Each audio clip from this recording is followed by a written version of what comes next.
Prince Harry just lost a massive court battle, publicly declared he wants to reconcile with his family, and revealed that his own father won't even take his calls. But here's the kicker. This isn't just royal family drama. This is a masterclass in how to create the world's most expensive catch-22.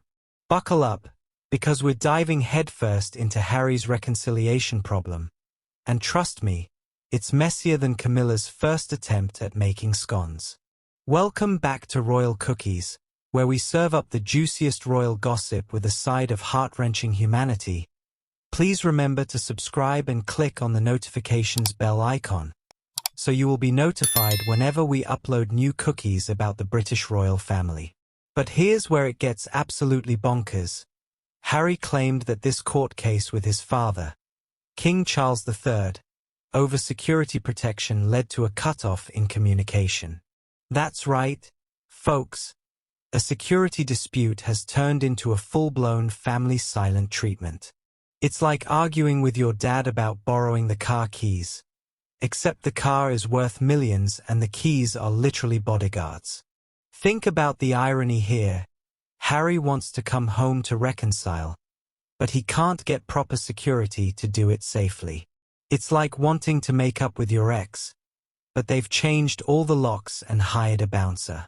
The man is literally being kept away by the very thing that's supposed to keep him safe. And Charles?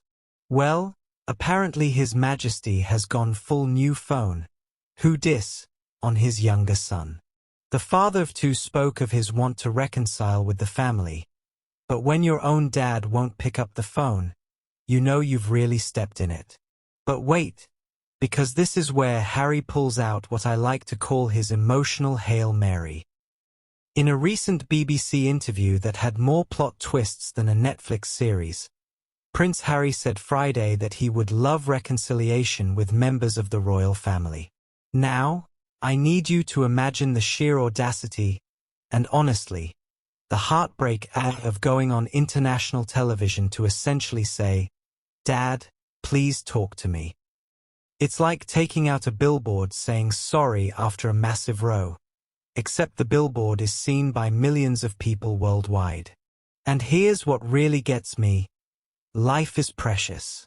I don't know how much longer my father has, Prince Harry said in a BBC News interview, referencing King Charles, who was diagnosed with cancer last year. Right there, that's not the Duke of Sussex talking. That's a son who's watching his father battle cancer from 5,000 miles away, knowing that every day of silence might be one they can't get back. It's absolutely gut-wrenching when you strip away all the titles and protocol. But here's the million-pound question. How do you reconcile with people who've essentially put you in royal witness protection? It's like trying to hug someone through bulletproof glass. Now, let's talk about the elephant in the room, or should I say, the air in the room. Because while Harry's making public pleas for family dinners, Prince William is not ready to welcome back Prince Harry despite his plea for reconciliation, according to a royal expert. William, our future king, has apparently built walls higher than Windsor Castle when it comes to his little brother. And honestly, I get it. Harry's spent the last few years airing dirty royal laundry like he's running a medieval gossip column. You can't blame William for being a bit frosty. It's like having that one sibling who tells everyone at Christmas dinner about that time you wet yourself at school. Except Harry told everyone on Oprah, wrote a best-selling book about it, and then did a Netflix documentary series for good measure. At some point, even family patience has limits. But here's what's really fascinating. Prince Harry and King Charles' top aides secretly meet in bid to mend royal rift, report. Behind-the-scenes diplomatic missions are happening. It's like royal Cold War negotiations, complete with secret meetings and back-channel communications. The palace machinery is working overtime, trying to figure out how to bring the prodigal prince home without completely destroying what's left of royal dignity. It's crisis management at its most sophisticated, think UN peacekeepers. but with better hats and more formal training in not showing emotion. Harry wants to reconcile, right? But to reconcile properly, he needs to come back to the UK regularly.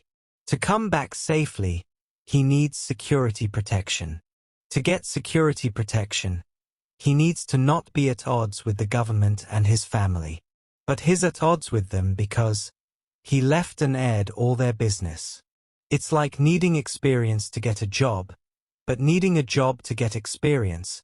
Except the job is being a working royal and the experience is not telling the world your family's deepest secrets. And here's the kicker.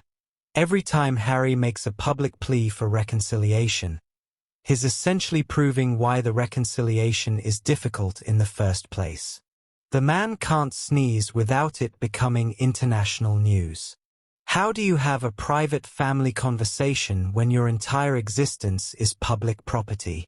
Think about Charles's position for a hot minute.